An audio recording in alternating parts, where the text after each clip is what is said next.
Paper. അയ്യോ ഇതെന്താ ഇത്? ഇന്നത്തെ പേപ്പർ അതല്ല ഈ കെട്ട്. അത് പിന്നെ ഇന്നലെ രാത്രി വീണ്ടും വേദന കൂടി. അപ്പൊ തന്നെ വീട്ടുകാരെ ആശുപത്രി കൊണ്ടുപോയി മരുന്ന് വെച്ച് കെട്ടിയതാ. അടിയുടെ ശക്തിയില് തലയിൽ ചോര കട്ട പിടിച്ചാത്ര. കുട്ടി വിഷമിക്കൊന്നും വേണ്ട, എനിക്ക് കുട്ടിയോട് ഒരു ദേഷ്യവും ഇല്ല. ഞാൻ വീട്ടിൽ പറഞ്ഞതേ സൈക്കിളിൽ നിന്ന് വീണുന്നാ. സാരല്ല, എന്തപ്പ ചെയ്യാ, ഓരോ സമയദോഷം എന്നല്ലാണ്ട്. എനിക്ക് വിശന്നിട്ട് വയ്യ. ഒരു പഴം അല്ല 2 പഴം എടുത്തോളൂ. ഞാൻ എടുത്തോളൂ, മുഴുവൻ എടുത്തോളൂ. ഞാൻ മുത്തശ്ശനോട് പറയില്ല. പിന്നെന്താ വേണ്ടേ? ബിസ്ക്കറ്റ് വേണോ, ബ്രെഡ് വേണോ?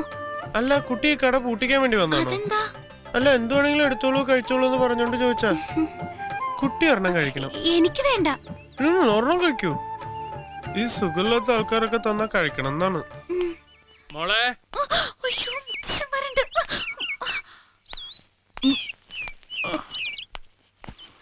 ഇതാര് രമേശനോ? അവൻ വലിയ തലക്കെട്ട് കെട്ടി ഇറങ്ങിയിട്ടുണ്ട്. ഇന്നലെ കിട്ടിയതൊക്കെ നീ മറന്നോ? ഇനിയും തലക്കെട്ട് കെട്ടി നടന്ന ആരെങ്കിലും അടി മേടിച്ചു നോക്കട്ടെ. പ്രേമിച്ചു പ്രേമിച്ചു നിന്നെ ഞാനൊരു ദേവസ്ത്രീയാക്കും.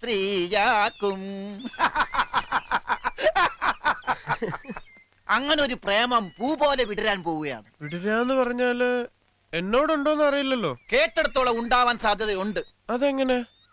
എടാ അരപ്പൊട്ട, അവൾ നിന്റെ തലമണ്ടക്കെട്ടല്ലേ അടിച്ചത്. ആ ഒരു സിമ്പതി അവൾക്ക് നിന്നോടുണ്ടാകും. അതെന്താ സാധനം? എന്റെ ചോറ്റാനിക്കര അമ്മേ, എടാ സിമ്പതി സിമ്പതി എന്ന് പറഞ്ഞാൽ അത് ഒരു അലിവാണ്, മനസ്സിലായ? പിന്നെ നീ ഒരു നാടകം കളിച്ച് പൊളിഞ്ഞപ്പോ അവള് ദേഷ്യപ്പെട്ടില്ലല്ലോ, ചിരിക്കല്ലേ ചെയ്തത്? അത് നല്ല ലക്ഷണമാണ്. എടാ, ഈ സാമുദ്രിക ലക്ഷണ പ്രകാരം പെണ്ണെന്ന് പറഞ്ഞാൽ ഉടുരാജമുഖി, മൃഗരാജകടി, ഗജ എന്ത് പണ്ടാറിയിലാവട്ടെ, അങ്ങനെ കുറെ ലക്ഷണങ്ങളുണ്ട് പെണ്ണുങ്ങൾക്ക്. ഞാൻ പറയുകയാണെങ്കിൽ അടുത്ത സ്റ്റെപ്പ് നീ അവക്കൊരു കത്ത് കൊടുക്കണം. നിന്റെ മനസ്സിൽ അവളോടുള്ള സ്നേഹത്തിന്റെ അളവ് കത്തിലൂടെ അറിയിക്കാൻ പറ്റുമോ? അങ്ങനൊക്കെ ചോദിച്ചാല് കൊടുത്തിട്ട് വാങ്ങിയില്ലെങ്കിലോ? ഈ പോസ്റ്റ്മാൻ കത്ത് കൊടുക്കുന്നതിനെ കൊടുക്കാനല്ല പറഞ്ഞത്, അതിനൊക്കെ ഒരു തഞ്ചം വേണം. ആരുമില്ലാത്ത സന്ദർഭം നോക്കി നിങ്ങൾ രണ്ടുപേരും മാത്രമുള്ളപ്പോ മറച്ചു പിടിച്ച കത്തുതാ ഇങ്ങനെ പുഷ്പം പോലെ ഒതുക്കി പിടിച്ച് അനുരാഗപൂർവം അവളെ ഒന്ന് നോക്കി കത്തൊന്ന് ചലിപ്പിക്കുക. ദാ ഇങ്ങനെ. അപ്പൊ തന്നെ പെണ്ണുങ്ങൾക്ക് സൂക്കേട് മനസ്സിലാവും. അവരുടെ മുഖത്ത് പുഞ്ചിരിയാണ് വിടരുന്നതെങ്കിൽ ധൈര്യമായിട്ട് കത്ത് കൊടുക്കുക. പന്തിയുടെ തോന്നിയാല് പിന്നെ അവിടെ നിൽക്കരുത്. കൊടുത്തു വെക്ക. അപ്പൊ പിന്നെ മറുപടി എങ്ങനെയാവും? നല്ല കൈക്ക് ബലമുള്ള ആങ്ങളമാരുണ്ടെങ്കിൽ ഓട്ടാനെ മറുപടി കിട്ടും. കൊടുക്കടോ, പിന്നല്ലേ മറുപടി. എന്നാലും ഒരു പേടി. ഇങ്ങനെ പേടിച്ചൂരി നടന്നാലൊന്നും പ്രേമിക്കാൻ പറ്റൂല. പിന്നെ ഒരു കാര്യം, ഈ പ്രേമിക്കാൻ നടക്കുന്ന കാമൂൻ എന്നൊക്കെ പറഞ്ഞാല് സുന്ദരനായിരിക്കണം, എന്നെ പോലെ. ഈ നാറി പുളിച്ചതൊക്കെ മാറ്റി നന്നായി മേക്കപ്പ് ചെയ്ത് നല്ല ചെത്ത് സ്റ്റൈലിൽ നടക്കണം. എന്നാലേ ഈ പെണ്ണുങ്ങൾ വലയിൽ വീഴുള്ളൂ. അതൊക്കെ ഞാൻ ചെത്തിക്കോളാം. അവൾക്കുള്ള കത്ത് കൊടുക്കാൻ എന്താ വഴി? ഒറ്റപ്പാലം പട്ടാമ്പി വഴി. എടാ ആദ്യം നീ എഴുത്. നിനക്ക് എഴുത്തും വായന അറിയില്ലല്ലോ. ഒരു കാര്യം ചെയ്യാം, നാളത്തെ കഴിഞ്ഞാല് എനിക്കൊരു ദിവസത്തെ പണിയുണ്ട് അവിടെ. നീ എഴുതുന്ന പോലെ ഒരു കത്ത് എഴുതി ഞാൻ അവൾക്ക് കൊടുക്കാം. അത് കൊള്ളാം. ഞാൻ തന്നാന്ന് പറഞ്ഞാ മതിയല്ലോ. അതൊക്കെ ഇരിക്കട്ടെ, എന്താ പെണ്ണിന്റെ പേര്? പേര് അതറിയില്ല. പിന്നെ എന്തുട്ട് പ്രേമോടോ? കത്ത് എഴുതുമ്പോ പേര് വെച്ച് തുടങ്ങണ്ടേ? അല്ലാതെ പറ്റും. പ്രിയമുള്ളത്, അല്ലെങ്കിൽ എന്റെ പ്രാണേശ്വരിക്ക്, അങ്ങനെയൊക്കെ തുടങ്ങാം. എത്ര കത്തെഴുതിയ കൈയാണ് ഇതെന്ന് അറിയോ? അല്ല ഇത് അറിയോ? ബാക്കി ഞാൻ വൈകിട്ട് പറയാം. നീ ഇത് എവിടേക്കാ? അത്യാവശ്യമായിട്ട് എനിക്ക് കുറച്ച് പരിക്കിനിടാണ്ട്. ഇവൻ ഈ കത്തൊക്കെ എഴുതി സംഗതി കൊള്ളാക്കോ?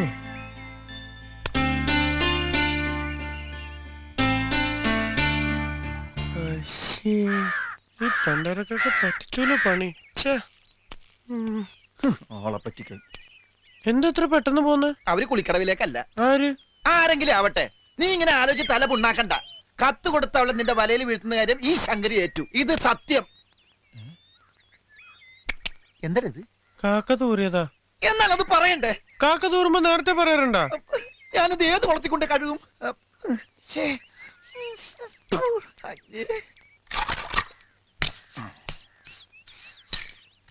എന്തോന്നാടാ ഇത്?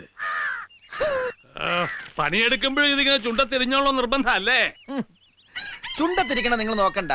ഈ പറഞ്ഞ നേരം കൊണ്ട് കക്കൂസര ചുമര് ഞാൻ ശരിയാക്കില്ലേ. ഇപ്പൊ ദേ അല്ലറ ചില്ലറ. അപ്പൊ ഇതിന് ധൈര്യമായിട്ട് കക്കൂസിന് അകത്ത് കയറി ഇരിക്കാല്ലോ. ഇടിഞ്ഞു വീണാ നാളെ തന്നെ ശരിയാക്കി തരാന്നേ. ഓ, അപ്പൊ നീ ആളെ കൊല്ലാനുള്ള പരിപാടിയല്ലേ?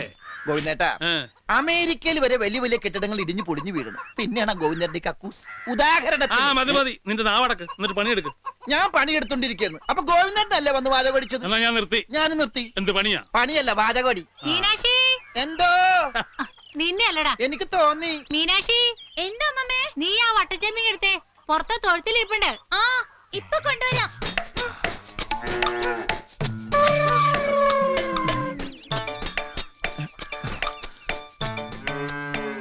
കൊടുക്കാൻ പറ്റിയ സമയം.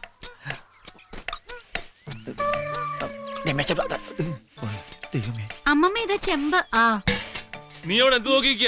എന്ത് നടുവന്ന് നിർത്തിയതാ. ഓ, നടുകൊണ്ടാ നിന്റെ പണിയല്ലേ?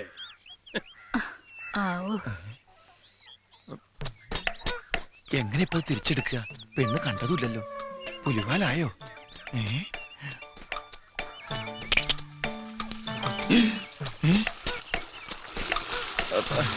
എന്താ ചങ്കര? ഇത്തിരി കഞ്ഞോളം വേണമായിരുന്നു കുടിക്കാനാ. അയ്യോ, ഇത് മുഴുവൻ പശുവിന് വേണ്ടി ഒഴിച്ചൂലോ. നിനക്ക് ചായ മതിയോ? അല്ല, ഈ സമയത്ത് ഞാൻ കഞ്ഞോളം കുടിക്കാറേ. ഈ വയറിന്റെ കാളിച്ച മാറാ, അതാ നല്ലത്. ഇനി ഇപ്പൊ ഈ അരി തിളക്കട്ടെ.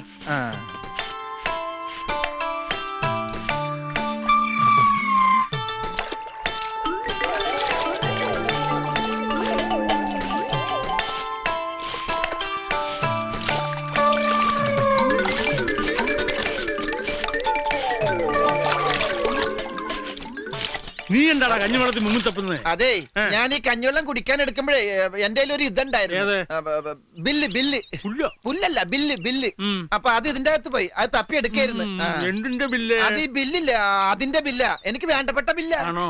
എന്നാലേ നീ ഇങ്ങോട്ട് മാറി. വേണ്ട വേണ്ട വേണ്ട വേണ്ട, ഞാൻ തപ്പിக்கலாம். ഏതായാലും എന്റെ കൈ നിറഞ്ഞു. ഇനി ഗോവിന്ദന്റെ കൈ ഇതാണോ ബില്ലെന്ന് ചോദിച്ചു നോക്കും മുത്തശ്ശ. അതന്നെ അതന്നെ അതന്നെ. വലിയ ബില്ല് എന്താണെന്ന് എനിക്കൊന്നും അറിയണമല്ലോ. ഇവിടെ ഇവിടെ ഇത്രയും വലിയ ബില്ലോ? ജീവന്റെ ജീവനായ പ്രാണേശ്വരിക്ക് നിന്നെ കണ്ട നിമിഷം മുതൽ മനസ്സിന്റെ ശ്രീകേവിലോ ശ്രീകോവിലെന്നാ ഉദ്ദേശിച്ചത്. ആരെ? എന്റെ പ്രാണേശ്വരിയെ പ്രതിഷ്ഠിച്ചു കഴിഞ്ഞു ഞാൻ. ഇനിയുള്ള എന്റെ ജീവിതം നിന്റെ മാറത്തെ ചെണ്ടയിലൊരു പൂവായി. കാലപ്പാനിലെ പാട്ട് വൃത്തികെട്ടവൻ. പ്രായമായ ഒരു പെൺകുട്ടിയോടെ നിൽക്കുന്നു ഇല്ലേ? അത് മുഴുവൻ വായിച്ചനെ. മുളകത്തു ഇതാർക്ക് കൊടുക്കാൻ എഴുതിയാടാ? ഈ ഏരിയയിലേക്കല്ല, ഇത് ടൗണിലെ തയ്യക്കടല ഒരു പെണ്ണിന്. മിണ്ടരുത്, നിന്നെ വീട്ടിൽ കയറ്റാൻ കൊള്ളാത്തതെന്ന് എനിക്കറിയാം. അയ്യോ ഗോവിന്ദേട്ടാ, ഇവിടെ മതി മതി മതി, പോയി പണിയെടുക്കടാ.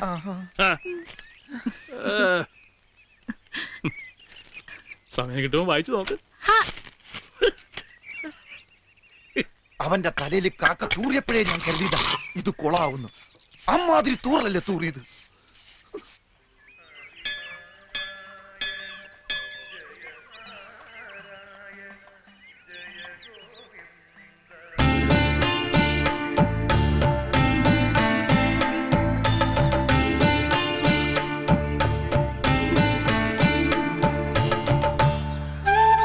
എവിടെ എവിടെ പോയതാ? അതല്ലേ, കുറച്ച് പ്രസാദം. ഇന്നലെ അവിടെ ശങ്കരു പണിക്ക് വന്നിരുന്നല്ലോ അല്ലേ? അതാരാ? ഈ സിമെന്റ് പണിയൊക്കെ ചെയ്യണ കറുത്തിട്ടൊരാള്, താടിയൊക്കെ വെച്ചിട്ട്. അവൻ വല്ലതും തന്നോ? എന്ത്? ഒരു സാധനം കൊടുത്തയച്ചിരുന്നു. ആ കത്ത് അത് പിന്നെ ഞാൻ കൊടുത്തയച്ചതാ. അല്ല, ഇഷ്ടല്ലെങ്കിൽ എന്തിഷ്ടം? എന്താ നിന്റെ മനസ്സിലെ വിചാരം?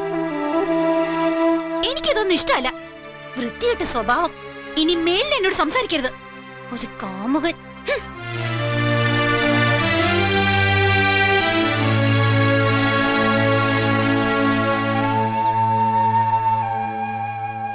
അതൊന്നും സാരില്ലടാ, നീ സമാധാനിക്ക്. അവൾ ഇത്രയല്ലേ പറഞ്ഞുള്ളൂ, സാരില്ലെന്നേ. ആദ്യത്തെ ഈ മൂക്കിയിറ്റലും ചവിട്ടലും കുത്തുമൊക്കെ ഇവറ്റുള്ള സ്ഥിരം നമ്പറാ. പെണ്ണല്ലേ, എന്ത് പറഞ്ഞാലും കണ്ണുരുട്ടി കാണിച്ചാലും ശരി, നമ്മളൊന്ന് മയത്തിൽ നിന്നാ മതി. പയ്യെ തിന്നാ പനയും തിന്നാ. എന്തിനാ പന തിന്നണ? പനി മാറാൻ. എടാ ഞാനൊരു പഴഞ്ചൊല്ല് പറഞ്ഞതല്ലേ. നീയേ ഇങ്ങനൊരു സംഭവം നടന്നിട്ടില്ല എന്ന് കരുതി അവൾ ഒന്നും കൂടി കാണുക. വല്ലതും പറഞ്ഞാലോ? എന്തിനാ ഈശ്വരൻ നമുക്ക് രണ്ട് ചെവി വന്നിരിക്കുന്നത്? ദാ ഇതി കൂടി കേട്ട് ഇതി കൂടി കളയാൻ. പറഞ്ഞ മനസ്സിലായോ?